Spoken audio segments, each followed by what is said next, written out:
Herkese salam. Bu gün mən YouTube videomda istəyirəm mənə tez-tez verilən suallardan biri olan ə, biz nə vaxt seriallara baxmağa başlayaq, yox da nə vaxt kinolara baxmağa başlayaq, nə vaxt dinləmə etməyə başlayaq.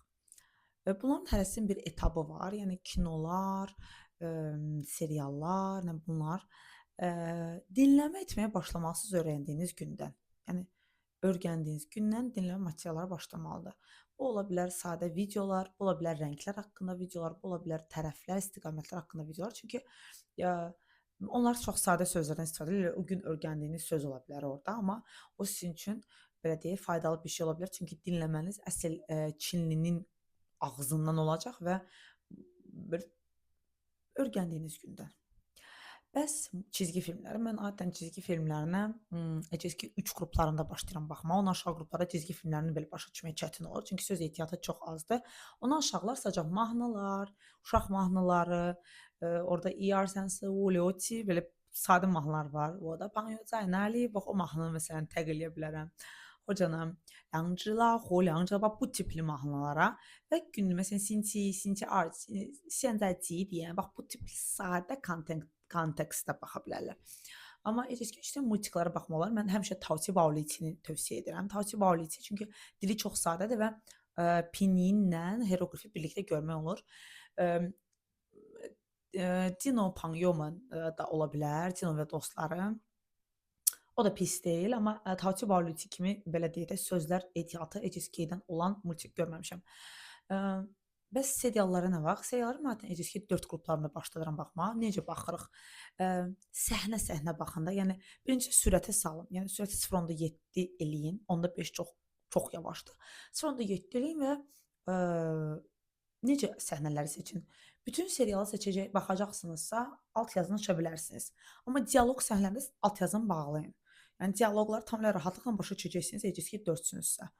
Yəni artıq sizin HSK 4-də dinləməniz də yaxşıdır, söz ehtiyatınız da yaxşıdır. Çox sürətiniz o deyil də.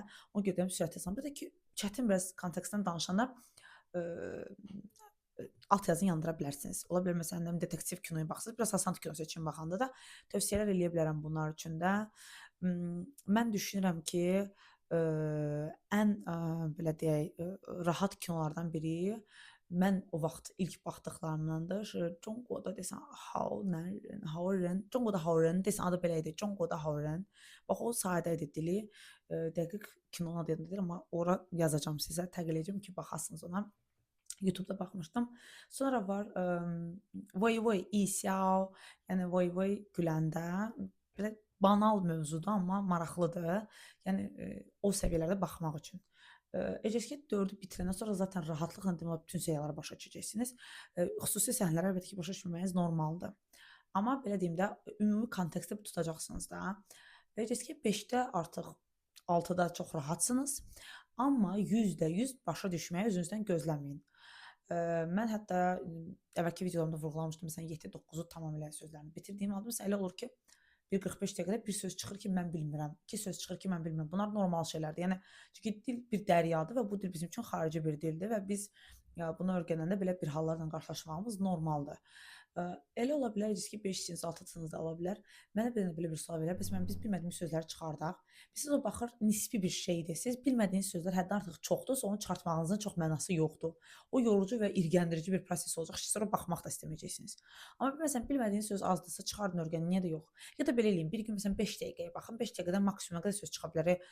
HSK 4-sə 10 dənə söz çıxsın. Hə, onu öyrənin. Amma bütün seriyaya baxım hamısını çıxardım eləməyin. İlk 5 dəqiqədən çıxardın, qalanını eləməyin. Çünki yorucu və irgəndirici bir proses olacaq. Sonra ümumiyyətlə baxmaq da istəməyəcəksiniz. Ona görə sözləri çıxartmaq biraz nisbidir. Məsələn 5-6-sınızsa 20 dəqiqəyə baxıb oradan sözləri çıxarda bilərsiniz. 4-sünüzsə 5-10 dəqiqə eləyin bunu. Qalanını elə belə baxın. Prosta dinləmənizi inkişaf etdirmək üçün. Yəni getsin eləcə də. Yəni Çinlinin danışığını eşidəsiniz. Çünki Çinlər cümlələri "我的妈呀你", "气死我了", "滚" seriallarda deyirlər. Yəni uzaqlaşdı. Bu sözləri bilməyiniz üçün siz onların seriallarına baxmalısınız. Baxmalısınız ki, eşidəsiniz, dinləməniz, biraz slang sözləri biləsiniz, yəni ara sözləri biləsiniz, biraz vulqarizmləri öyrənəsiniz. Bunların hamısı üçün siz onların seriallarına baxmalısınız. Çünki bunu heç bir kitabda görməyəcəksiniz, amma onu kinolarda, seriallarda görəcəksiniz. Bu qədər. Ümid edirəm ki, bu videonu mən tam çatdıra bildim sizə ki, dinləmə materialını biz necə eləyirik, hardan başlayırıq, hara istiqamətdə gedirik. Amma bundan əlavə sualınız da olarsa yenə mənə YouTube'da, Instagramda verə bilərsiniz. Daha çox sevinərəm rəylərdə bildirirsəniz və videonu izlədikdən sonra əgər kanalımı izləmirsinizsə, kanalı mütləq izləyin. Çünki mən belə videolar, belə maraqlı kontekstdə çəkilən videolarımız çox olacaq. Belə, ümid edirəm video sizin üçün faydalı oldu. Növbəti videolarımızda görüşərik.